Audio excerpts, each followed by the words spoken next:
Chief Electoral Officer iba FR Kharkongor ni kasngi le tho ba Election Commission kelayo ban Kurup ya ke Pisa ke Shongdor Palat nyupsau Klur Tyngka ke jing petrekam ya ke Model Code of Conduct ha ke jela. Haba ajing kren sikilat pthai khubor ha shlong iba Kharkongor ilong bala kampenjur ya ke jing yele persya ya udrak na ke jing petrekam ya ke Model Code of Conduct ha ke jela. Ke jing yo Kurup baro ha ke election na ke jing petrekam ya ke Model Code of Conduct la poi sya ka nyupsau pon way pra Klur Tyngka ya ka baga jing Shongdor jang Pisa kalong pra ponyo way Klur Tyngka ban na udrak ubalayo ban Kurup la Shongdor haduk lai pulai pon arsan Klur Tyngka ngalor kini kakiat ke balayo ban Kurup ka Shongdor ar pon riu ar Klur Tyngka kemar kordor ki ba Shongdor kendai puai lak Tyngka ban ki freebie ki ba Shongdor ar po pra pon riu kendai Klur Tyngka ru layo ban Kurup na keleng ki benta ke jela.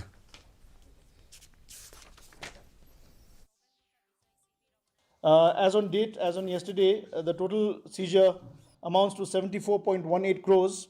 of which the value of the of cash was 8.71 crores, and of course the lion's share was 33.25 crores. Is a great contribution of the of the election machinery this time that the war on drugs had intensified during this period since MCC was declared, and a record amount of drugs was seized. Halor ka jing